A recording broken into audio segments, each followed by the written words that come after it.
JB and Charlotte, you know, JB's. Oh, you can't hear me? No, we can't hear you. No, I'll turn it on for you. Okay, there we go, there we go, there we go. Woo! Even got a little reverb in there. But thank you, Gene, for keep doing that. Larry's out today. JB and Charlotte are on their son Logan does mountain bike racing. And so they have, it's all over the state that they travel to, and the one event JB could go to was this one. So he'll miss the rest of it, but he wanted to see his opening event, Logan's event. So we pray for Logan's safety and that they have a good time and a great time with their family. And I sure love those guys and appreciate them and just grateful for them. But I'm grateful for Kenny back here because, and these guys, and Gene, and Rick, and who else was up here with us? And I was up here. There's Johnny. The big team. Been a while. But hey, great job, Kenny. I love you, bro. I appreciate you. We are so fortunate to have such incredible musicians, and I always brag about their skill, but it's their heart. It's even bigger, and that's great. There's somebody else here that just from time to time we give a shout out to, but John Kelly back there who does all Thank you, John. Hey, John Kelly, love you, bro. So we appreciate you. Thank you so much. Real quick, we've been, the first couple of months of the year, we've been letting you know, we've got a QR code here. If you want to give online, you can take one of those, put it in your wallet. You can put a contribution card, let us know, hey, here's what I want to commit each month for the year, if you want to do that. And, but we have the offering here. You're welcome to give here or online or whatever. So thank you for your generosity. Thank you for making it possible for us to have a great theater to rent and great space to be together and have stuff for our children and all that stuff. So thank you guys. Appreciate you. Okay, where are we going today? Well, I was still pondering the Super Bowl a little bit this week. Some of you are football fans like I am, and I wanted to kind of check on your emotional state and see how you guys are doing. You doing okay?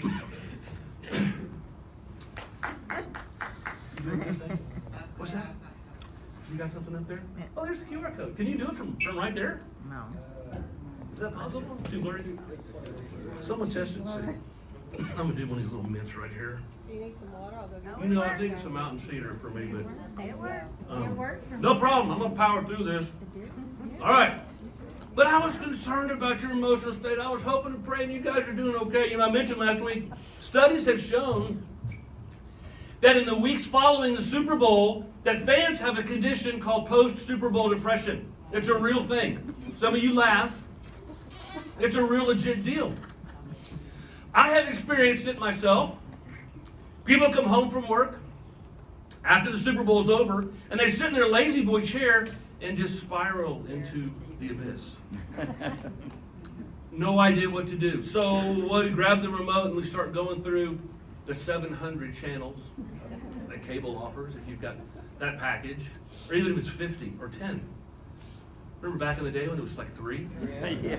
Remember, like KHOU, channel 39 in Houston. We had like 3 stations. When I was a kid growing up, we got to watch the first half of Monday Night Football. My dad would, unless the Oilers, because we were Oilers fans, as obviously as they were. I could watch the whole game if it was the Oilers. And we could watch The Wonderful World of Disney on Sunday night at 6 o'clock.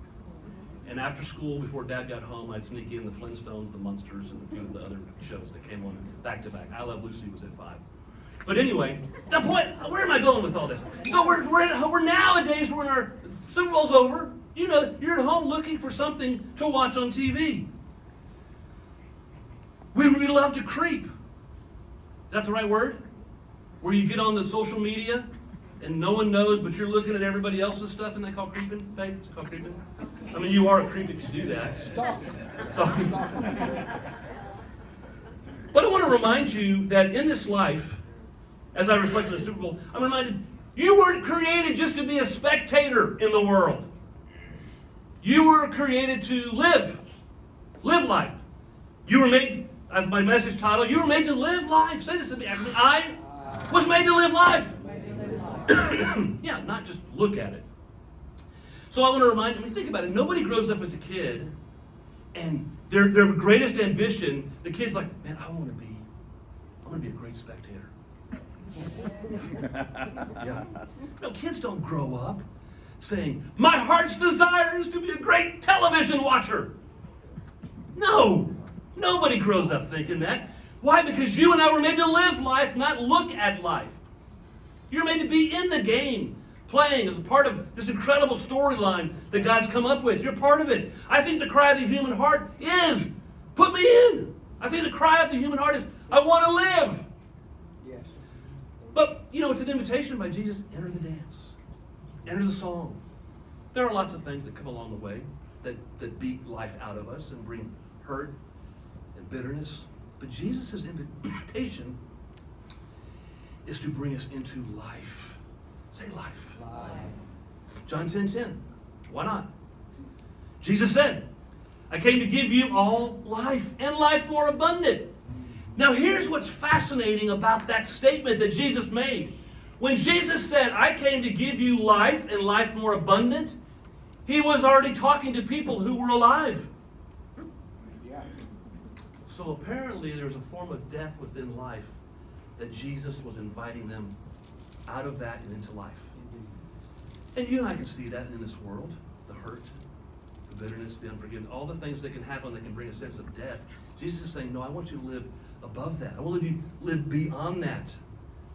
So there's a form of life that he was offering to people who were already living. So there was something else. He wasn't referencing life after death, by the way, in this passage.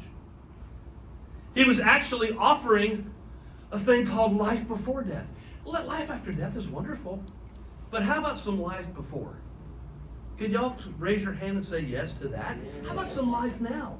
How about some grace and love? And part of that life, I will say, part of embracing life now does involve hurt and heartache, but discovering that he's with you there as well. And we've talked a lot about that. Yeah, so a way of living this life, a way of loving in this life now. One of the often missed messages of Jesus in the gospel is that he offers you life before death. Yeah, that's one of the beauties of the gospel. He's offering us a way of living differently in the world now. He said, be in the world, not of it. I want to show you how to do that. I want to show you how to live and love and give grace, embrace, include, not divide. See, because the heart of the cry of your heart is life.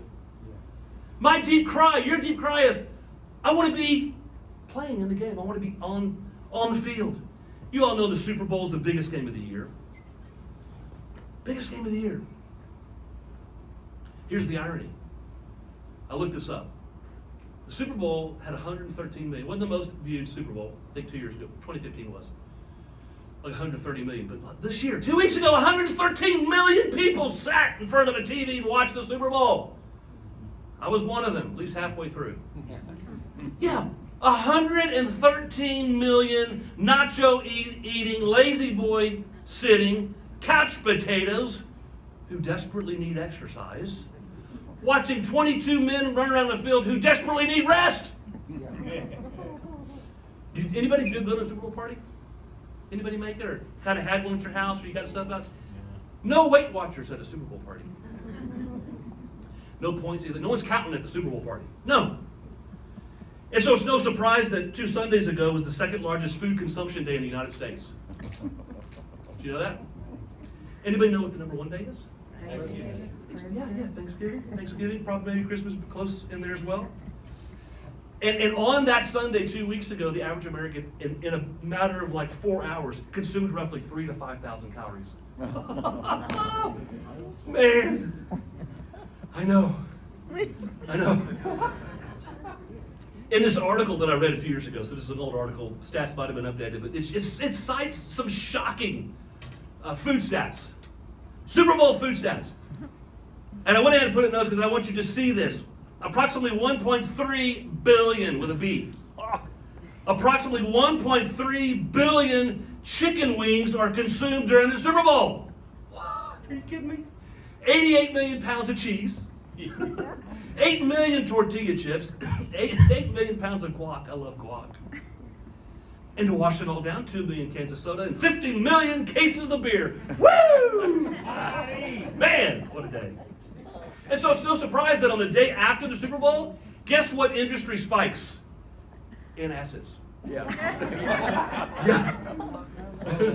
The Monday after Super Bowl, by the way, is now called Super Sick Monday. Did you know that? It's called Super Sick Monday. Nearly 20 million. So 1 in 5 of the people that watched the game called in sick on Monday. 20 million people called in sick this year on Monday because they were in a food coma. I read this yesterday. Lawmakers in Tennessee and other states are actually trying to pass legislation to make the Monday after Super Bowl a national holiday. Or at least some states a state holiday. And you know I'm for that. Research also shows that fans of the losing team, like when it's a tough loss, a real close loss, which it was for Philadelphia, gain on average 10 pounds following the Super Bowl. So the average weight in Philadelphia has gone way up. I'm not even a fan of Philadelphia, but I'm noticing the same thing about myself. That's kind of that tendency. But here's the deal. Super Bowl. So there's a lot of eating, but there's a lot of spectating. In this life, you were not created to be just a spectator. There's nothing wrong with viewing and observing the beauty, but you're invited to enter into something beyond yourself. There's something within you that God's put there to involve you in other people's lives, to love, to embrace, to touch, to cry, That's right. to give yourself away, not just to hide in the corner, but to enter into this. You say this after me, I'm not created to be a spectator. I'm not created to be a spectator. No, you're created to live in this world, live this life, because you're made with a purpose. You're part of a bigger story. Oh, I put this in my notes. Sorry, did I ramble through that? In this life, you're not created to be a spectator. You were made for a purpose. You're part of a bigger story. You've got unique gifts and talents that were meant to be used, which made me think about a portion of a parable that I'm going to talk about today briefly. So you're designed to live life, to be in the game. Did you know there's actually joy? You generate a sense of joy and excitement by participating in the journey, by getting out there, so to speak, on the field and playing in the game. It doesn't happen in the planning session. It's good to plan. It doesn't happen in the locker room. The Super Bowl was not won 2 weeks ago by a bunch of players that just sat in the locker room. Did you notice that? Yeah. It was won on the field. It was played on the field. And actually, the losers aren't losers because they played the game. They were out there playing too. And so I want to read the first part of a parable of talents, and make a little observation today for your life and for mine. We've looked at the whole story other times. I'm just going to look at the first part of it and get some thoughts to hand to you as you go out today. This is from Matthew 25. This is what Jesus said about the kingdom. For the kingdom is like a man about to go on a journey who calls his own slaves and entrusts his possessions to them. Say entrust. It's a key word. To one he gave 5, to another 2, and to another 1. Now when you first read it, you think, okay, great, you get, ding, you get 1. Like it's a small amount. Each one according to his own ability. And he goes on a journey. Immediately the one who received 5 went and traded them and gained 5 more. In the same manner, the one who received 2 gained 2 more. But the one who received 1 went away, dug a hole, and hid the master's money. Now, the story begins with some incredibly good news. And that's huge. That has a massive impact for you and for me. The master calls these guys in, and the actual word here used is slaves. So they have no money, they have no property. He says to them, I'm going to give you the opportunity of a lifetime. And of course, one of the first things that would have shocked the people hearing Jesus tell this story back then is the amazing amount of money he gives these guys. So the engine that drives this story is not, you better do with what God gave you, although we'll talk a little bit about that today. The engine that simply drives this story is you've been given a massive, unbelievable, unmeasurable, mind-boggling amount of grace and love and abundance from the Father. That's good. That's where the story starts. That's the baseline of this whole story. That's the engine that drives the real message behind what's going on in the story. Now, just so you know, a talent, one got 1, another got 2, another got 5. A talent was the largest unit of accounting in the Greek financial system for transactions. A talent was worth 10,000 denarii. Okay? A denarius, a denarii, we learned from another of Jesus' parables, was a day's wage. So a denarii is a day's wage. So a talent was 10,000 times 1 day's wage. Wow. Now, it's kind of tricky to translate into our economy, but here's the best I can do. Let's say an average household, a couple working jobs, or maybe one, let's average maybe $50,000 a year, which equals 1,000. Comes out easy for me to figure out. So 1,000 a week, 200 a day would be the average. So 200 a day, that would be the average that someone might earn gross on a day. In this story, the master gives them 10,000 times a day's wage. So today, that would be like $200 times 10,000, which is $2 million. $2 million. That means the guy that got one talent got the equivalent of $2 million. Crazy, over the top. You can't wrap your brain around it. So the people listening to the story, that's the first thing they all would be going, what? You can't $2 million? You know, it'll go nuts. So that means this guy, one talent, got the equivalent of $2 million. This is a once-in-a-lifetime opportunity. It's a staggeringly generous master. Yeah. So the story starts with grace and abundance, crazy, unexplainable, uncomprehendable amount of just, whew, that's what the Father, and you and I are the guys in the story, by the way. We're the ones that get 135. That's us. Amazing abundance. Yeah.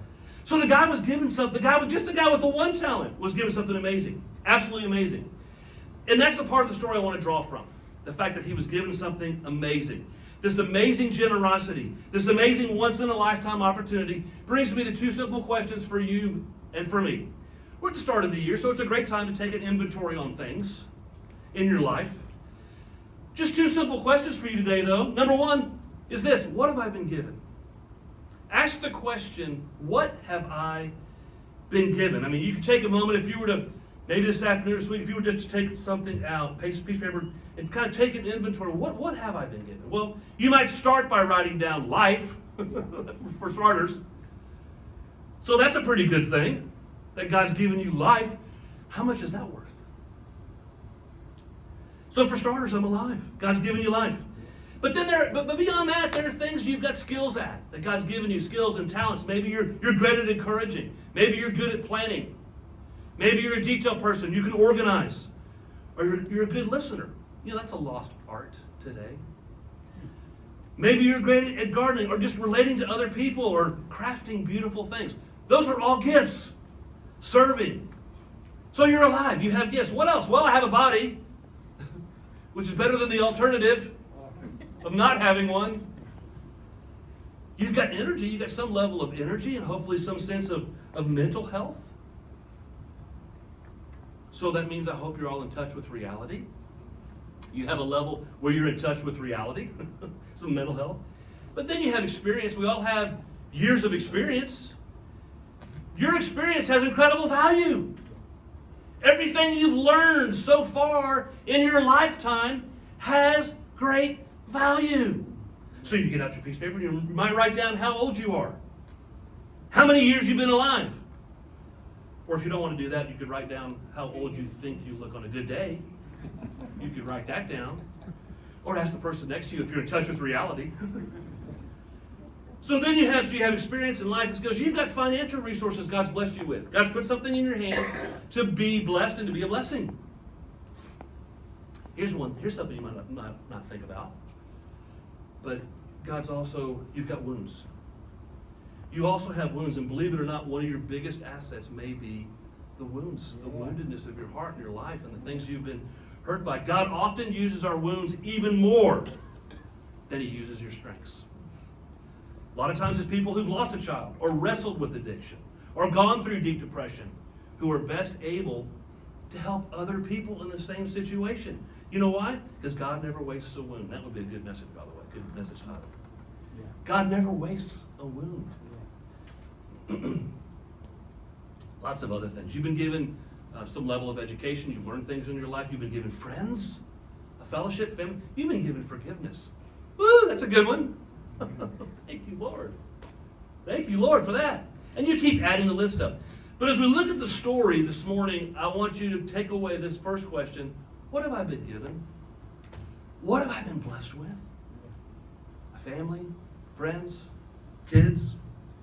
What have I been given? That's the first one. So that's the first thing as you go through this week. What have I been blessed with? Make that in the forefront. Here's another thing, which leads to the next question. What am I going to do with that? What am I going to do with what I've been given?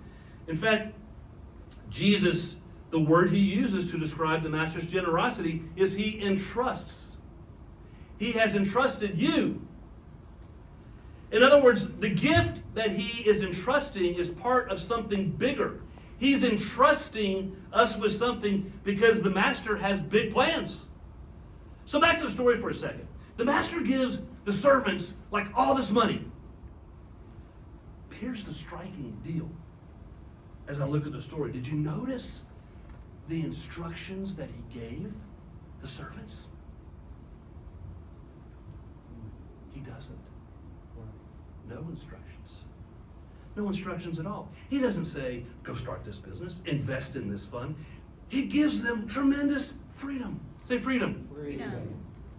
He basically says to them, you get to participate. I am risking, I can go invest all this, but no, I'm giving you this to invite you into participating in this beautiful story, in this beautiful song, in this beautiful dance of life. I want you to exercise your initiative. You take responsibility. You create. You dream. You dare. You try. You risk. You participate. Say this after me. I have been invited to participate. Yes. And apparently, the master doesn't just want to use them to grow his money. He's using his money, his abundance, his resource, his grace to grow them. 3 servants get the opportunity. 2 go to bed that night. Their minds are racing. They can't stop thinking. The wheels are spinning. They can't stop dreaming about what they might do with what God's given them, what the master's given them. Because this is a once-in-a-lifetime opportunity. So Jesus said the first servant moved out at once, went to work, won 5 more. He immediately, right away, he can't wait at all. So at once. The 3rd servant goes to bed. His mind's not racing. The next morning when he gets up, what does he do? He digs a hole. Oh, I'm just going to bury this. He buries the money. And from that day on to the next day, to the next day, to the next day, until the master returns, he's got this, what he's buried, and not a single thing is different in his life. He's not any different. Not one bit different than he was before he got this amazing gift. He doesn't say yes to the invitation. And notice, like I said, it's not just a failure he does once. No, every morning was a new opportunity. Every day you get up is a new opportunity. This guy got up every day and said, no, I'm gonna leave it there, gonna leave it there. Same old, same old. He says, I think I'll just keep it buried another day. I'm not going to do anything for the master who gave me everything. That's what he says. So every day he says what we call the same old, same old. You ever had someone say, how's it going? Same old, same old. I've responded like that some days. Yeah, same old, same old. Have you ever heard that phrase? Yeah, same old, same old. We're day after day, after day, after day, after day. You wake up at the same old time. You get out of the same old bed, go to the same old bathroom, look in the same old mirror, take the same old shower, sit on the same old commode. You dry off with the same old towel. You walk into the same old kitchen, pour the same old cereal in the same old bowl, kiss the same old spouse on the same old cheek, get in the same old car, drive off to the same old job. You sit in the same old chair, you listen to the same old boss tell the same old jokes. And of course you laugh in the same old way. You clock out at the same old time. You get back in the same old car. You go down the same old road to the same old house, through the same old door. You eat the same old dinner. You fall asleep in the same old chair watching the same old news. You go to bed in the same old bed. You ask your spouse the same old question. You get the same old answer. You roll over, go back to sleep, and that's it. from one day to the next day to the next day, that's the same old, same old. See, for years, before this incredible thing happened, for years, these servants did the same old, same old. And of course, you get the same old results. Until one day, the master interrupts their lives. Do you know one day the master interrupted your life? Yeah. You remember that? Yeah. My life? And he interrupts their lives with this overwhelming, oh my gosh, gift of grace. And these two guys realize, whoo, it's not going to be the same old anymore for us. You can come on, Kenny. I hope you see this. See, God is inviting me out of the same old, same old. God is inviting you out of the same old, to live the life more abundant that Jesus offers. See, the thief comes to steal. The world comes to steal. Circumstances, difficulties, people, negative language, negative news come to steal from you. But Jesus says, I came to give you life now. I came to give you life before you depart. That's wonderful as that is. I don't have to wait. You don't have to wait to live.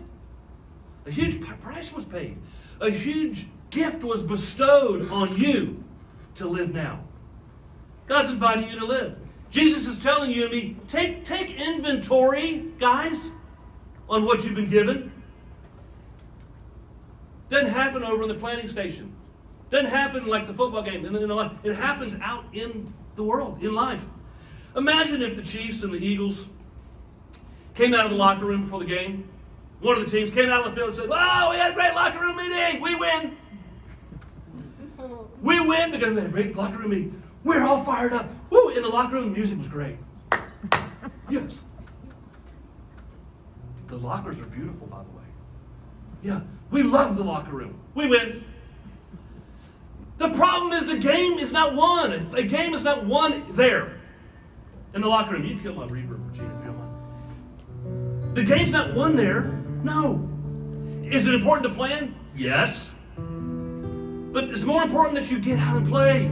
It's more important that you live. Jesus said, I came to give you life. Say life. Right. The measure of life isn't about what we take in. Or what a wonderful meeting we had here in the theater, the locker room. It's about taking it to the streets. Yes. It's about living our lives out on the field. Wherever it is you go tomorrow or the next day, that's the field God's got you in right now. The field may change, but you sow into that field. You sow life and love and grace. You have eyes to be aware of the hearts of other people so that you can be the hands and the feet of Jesus to the world around you. Though, here's something for you. The world doesn't really care how good our locker room meeting is. Do you know that? The people in this city do not care how great this message was, as good as it is. Or how great the music, or how much enjoyment we have being together. The world doesn't care. You know what they do care about? The people you run into this week, they need to be touched by God. That's not going to happen here. Those people out there don't care how wonderful the meeting was in here. No, instead, it happens when people get loved. And the life of God through you gets released to the world wherever you are, your school, your home, your neighborhood. You might work from home online or whatever. The people you interact with, your office. It's when you give somebody else something to eat. A word of encouragement. It's when resources get shared instead of hoarded. Or when someone that's forgotten, someone that you know has been forgotten, you go visit them. You go pray for them. You give them a call. You care for them. When people, instead of being divided, actually love each other. Yeah, that's when the world sees God. It's when veterans are not shoved to a corner someplace. Yeah, that's when the world will see God. When friendships and relationships and marriages are made strong. It's when people work heartily as unto the Lord for their boss. Yikes. Yeah, that's when we're in the game, in the playing field. And it only happens when we're out there in the world, guys. And I know y'all do a good job at this, but I'm reminding you, take inventory. What have I been given? What am I going to do with it? What have I been given? What am I going to do with it? What, God, what have you given me? What are the incredible, and what am I going to do? I'm invited to participate. God's not going to kick you out the door. No, because you're free. So today I want to remind myself, you were made to live life, not look at it. The game is lived on the field. Amen? John 10:10, one more time. Jesus said, say this with me, ready? I came to give you all life and life more abundant. Let's say it together. I came to give you all life and life more abundant. That's John 10:10. And that's life now. Say this after me. I don't have to wait to live. I don't have to wait to love. I don't have to wait to forgive. No, we get to do that today. I can sow those seeds today and tomorrow and the next day. That's part of this journey of discipleship. That's what it's about. You want to finish with that song, bro? Why don't you guys stand? Let's finish. Y'all listen well today. We'll stop it at that right there.